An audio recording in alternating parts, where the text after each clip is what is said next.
Hey, if you like this video, make sure to hit the like and subscribe button for more content.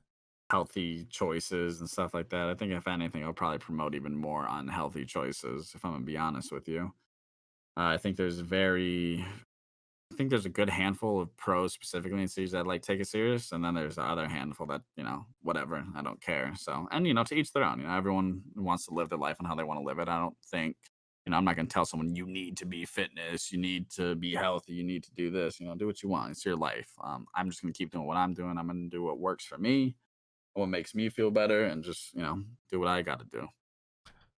Awesome. Do you want to speak a little bit more on your tweet earlier today and your thoughts on the FPL system potentially Yeah, coming to I NA? mean, and I don't want to speak for like pros and CS:GO and stuff like that, but with like if you're comparing Siege and comparing it to like Valorant and CS:GO, how those games are played, they're played off lanes. It's a lot easier to watch a lane and be more coordinated off lanes versus Siege, where there's so much shit that goes on. One operator can completely change the whole layout of how a map is played or how a push is going to be taken.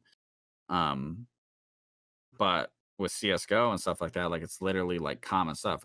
There's gonna be a smoke here, there's gonna be a Molotov here, there's gonna be a smoke there. It's very complex, but it's very simple at the same time. It's a lot easier. I think CS:GO is a lot easier to understand and learn than Siege. I used to think Siege was a very easy game, and like I thought CS:GO was like the epitome of like all FPS games. But as Siege has continued to grow, Siege, in my opinion, is like the most complex game to learn and the hardest game to learn because there's so many different things in Siege that other games don't have. Like the little one bullet holes that you can get killed through. Like not only are you going to be focusing on the map, but now you also have to pay attention to a tiny bullet hole and someone standing behind it, or you think you're safe, then all of a sudden your whole ceiling gets exploded.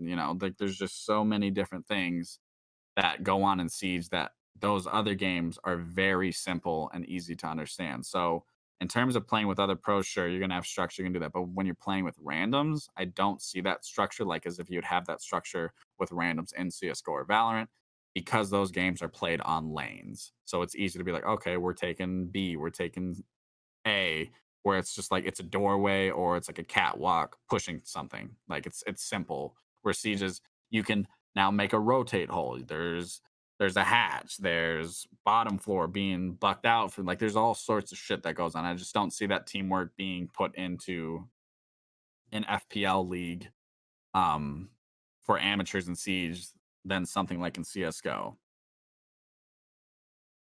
I think that's fair.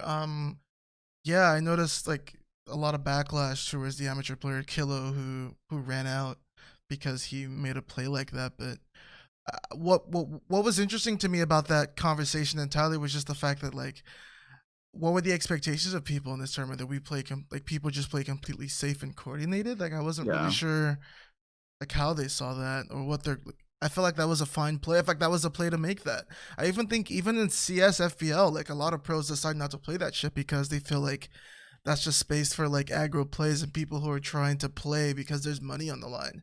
And a lot Yeah. of these like amateur players actually rely on that monthly prize pool. So they'll play just like you said for ranked, what people do shit for champ.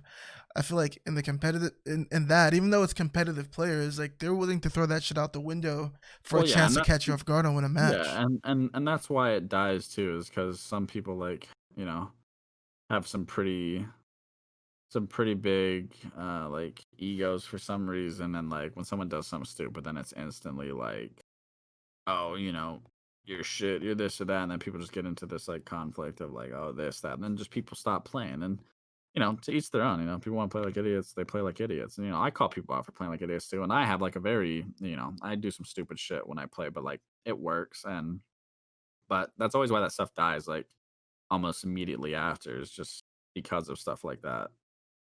But I don't know. It is what it is. I don't feel it's just in a game like Siege, I just don't feel there's um room for something like that because of how the game is played. It's not played off lanes, it's played off top down and vertical and horizontal play. Yeah, when there's anything random that's not your team into it, shit just becomes a lot harder to account for a lot of those things because like random stuff can still happen. Tongue scrapers, thoughts. If you want to see more videos like this, Make sure to hit the button below, check the description for the longer podcasts and for way more podcast clips.